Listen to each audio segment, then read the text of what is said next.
Man, the moment the news dropped that Lane Johnson was dealing with that tough foot issue, it felt like every Eagles fan took a long, frustrated breath. The guy has been battling pain since the very start of the season, pushing through snaps on pure grit and keeping a standard that only a handful of players in the league can touch, but even Warriors have limits. And eventually the body demands its due. When reports say he could miss something like 6 to 8 weeks, you instantly picture the scenario where he only returns once the real heavyweight fights begin. Those playoff battles where the future of an entire season hangs in the balance. And that situation shines a giant spotlight on something the front office has been avoiding for far too long. Age does not lie. The injury history is real. And the fact that he has openly talked about retirement should have been the loudest signal possible that the team needed to be grooming a successor. You cannot walk into another offseason hoping the football gods take it easy on you. You need a real plan. Someone who can anchor the right side with the same authority he brought for years. And once you notice how the team boxed itself into a corner, exactly at one of the most important positions on the roster, it becomes painfully clear that this upcoming offseason cannot be treated like just another chapter. There are needs that are not up for debate anymore, and the number to corner spot along with the right tackle position have turned into straight-up emergencies. There is no sense stacking talent at wide receiver, running back, or the defensive line if the foundation has cracks. These are the kinds of oversights that come back to bite you in January, when every little detail becomes as heavy as a boulder on your playoff chances. Now stepping away from that headache for a second, there is another discussion bubbling up that is driving fans crazy. Every single week somebody decides they need to force Will Shipley into more and more snaps. Like it is a mission to justify the draft pick at all costs. The kid is solid. He has speed. He can be helpful. But he fits perfectly as the third option in the backfield. That is his natural lane. 2 or 3 carries.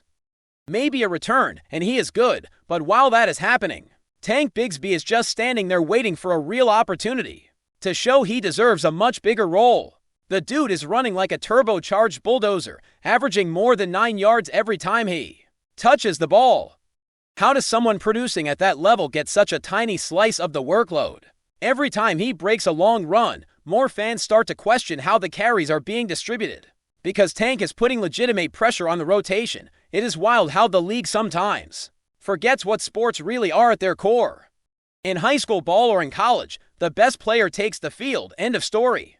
But in the professional league, money, draft status, and politics start to influence decisions. And that is exactly what this situation feels like. A player who is clearly ready to explode being held back because the team wants to justify past decisions. With the offense being inconsistent, sticking to that mindset just makes things worse. But the real heavy conversation begins the moment the topic shifts to Jalen Hurts. It seems like every season, there is a brand new roller coaster built around him. For months, all the heat was on the coaching staff after the obvious issues in the offensive scheme.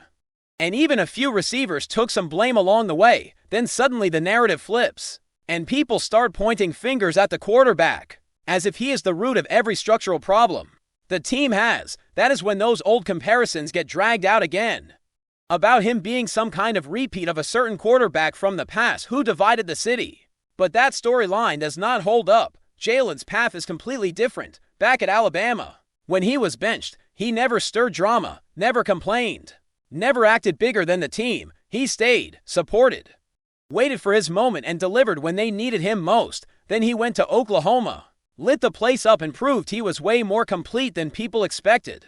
When he arrived in Philadelphia, he kept his head down, worked, waited while another quarterback had the spotlight. And when his chance finally came, he took the team all the way to the top of the league. And when people bring up that interview he did before the Super Bowl, you can hear the truth between the lines. When he hinted that many people inside the organization did not even want him drafted. That was not drama, that was honesty. He was a project pick, not the golden boy, yet he earned everything on the field. And now that the offense is out of sync, suddenly old stories start popping up. Accusations that he is not following the plan, that he disrupts the rhythm, that he holds the ball too long. Funny how those things appear at the exact moment when the real pressure should be on the coaching staff. Whenever things get shaky, it is like they roll him out as a shield. It has happened before, especially when they push that narrative that he was not vocal enough as a leader. even though he had just dragged the team into a conference title game. It is the same script every single time. When the run game does not take off, when the offensive scheme looks predictable, when creativity evaporates, somehow the quarterback is the one who gets blamed. As if he did not just earn Super Bowl Most Valuable Player a few months ago. As if he did not spend years carrying this offense while doing exactly what the coaching staff asked him to do. And now they want to paint a picture of internal frustration, like he is the center of the drama.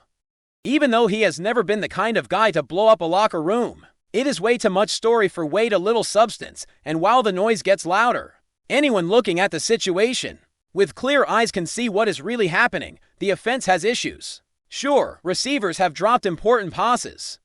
The offensive line is far from fully healthy, but even with all that, the headline magnet is always the same, because it is easy, because it drives views, because his name pulls attention.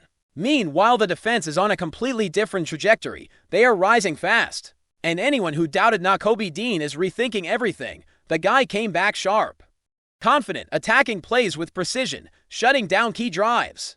And when he said he felt disrespected by how the opposing offense kept pushing the envelope, you could tell that fired up the entire unit. The response came immediately on the field, stuffing fourth downs like it was a routine drill. Man, what really turns this whole situation into something even more intriguing is how the locker room dynamics seem to be shifting in subtle but undeniable ways. You can feel it in the way players talk after games, the quiet comments slipped into press conferences, the tone of frustration that hangs in the air just heavy enough for anyone paying attention to catch. There's this undercurrent suggesting that everyone knows the offense is supposed to be far more elusive, far more organized, far more consistent than what has been shown so far, yet instead of confronting the structural issues, a lot of voices outside the building keep circling back to the same easy targets, as if repeating the same criticism enough times might magically make it true inside the team. Though, the message is different. Guys know where the breakdowns are happening, who is missing assignments, where the timing is off, which concepts are being abandoned halfway through games, and which adjustments never come. There's a sense that some players have reached their limit with the constant cycle of blame, especially when the same names get dragged through mud, while others slip under the radar. And even with all that tension, there's also a sense of belief lurking beneath the frustration. It shows up in small moments like when veterans pull younger players aside during practice to walk through things the coaches didn't emphasize enough, or when someone jumps into a huddle mid-drill to make sure the communication stays sharp. You can see it on tape too. There are plays where the execution suddenly clicks, where the timing between quarterback and receiver looks perfect, where the blocking collapses a defense like an avalanche. Those flashes feel like reminders of what this roster is capable of when everything sinks, but flashes aren't enough to win in this league. Not when every opponent spent their entire offseason studying your tendencies, building their game plan around your weaknesses, and preparing to exploit anything that looks even slightly off. Some fans don't want to hear it, but the truth is that the coaching staff is under a spotlight brighter than anything they've seen in the past few years. When the team was flying high, they were hailed as geniuses, but now, with the offense sputtering and defensive adjustments carrying games, instead of complimentary execution, you can feel doubts forming. The problem isn't a lack of talent. Anyone looking at this roster knows it's stacked. The issue is the disconnect between talent and game design. Plays are taking too long to develop. Alignments are too predictable. Motion is being used without purpose. And concepts that should stress defenses are instead telegraphed like pages from an outdated playbook. It's the kind of thing that makes defenders drool because they can diagnose the entire structure before the ball even snaps. But the frustration isn't limited to X's and O's. There's something deeper at play, something psychological. This team has been living with lofty expectations for years. Expectations that only grew the moment they reached the pinnacle game, and came just a handful of plays short of immortality. When you're that close, the emotional weight doesn't disappear. It lingers, it presses down. It reshapes how everyone sees every failure, every misstep, every stalled drive. And when the following seasons don't deliver that same surge of dominance, fans get louder, critics get bolder, and players feel the pressure in ways that don't always show up on the injury reports or stat sheets. Even the smallest errors get magnified. Even the most routine losses feel like existential setbacks. But what's truly fascinating is how differently each side of the ball is handling that pressure. The defense, for all its early season inconsistencies, has begun to take shape like a storm system forming in slow motion. There's a rising aggression in how they attack the line of scrimmage, a confidence in how the linebackers diagnose plays, and an edge in the secondary that wasn't there at the start. You can tell they're playing with something to prove, especially after months of hearing that the uni was too young, too inexperienced to handle elite competition. Watching players like Nakobe Dean, Yalen Carter, Reed Blankenship, and others rise to the occasion has been like watching a group of young wolves grow into their instincts. Every game they look a little faster, a little smarter, a little more willing to take risks because they trust the guy next to them on the offensive side. Though, trust has been tested in ways no one expected. When timing breaks down, trust breaks down. When reads get disrupted, trust gets shaky. And trust is everything in football, everything. Without it, routes feel hesitant, blocking feels fractured, and the quarterback feels like he's navigating chaos instead of structure. The ironic part is that the guy who seems to have kept his composure better than anyone else is the same guy being pointed at as the problem. Jalen Hurts isn't playing with panic. He isn't second-guessing himself. He's sticking to what he's coached to do, even when the structure around him doesn't support him. People love to critique the throw he didn't make or the lane he didn't take, but they forget that he's operating inside a system, not freelancing a backyard game. And quarterbacks, even elite ones, can only improvise so much before the whole thing collapses into chaos. There's also a leadership dimension that people outside the locker room rarely understand.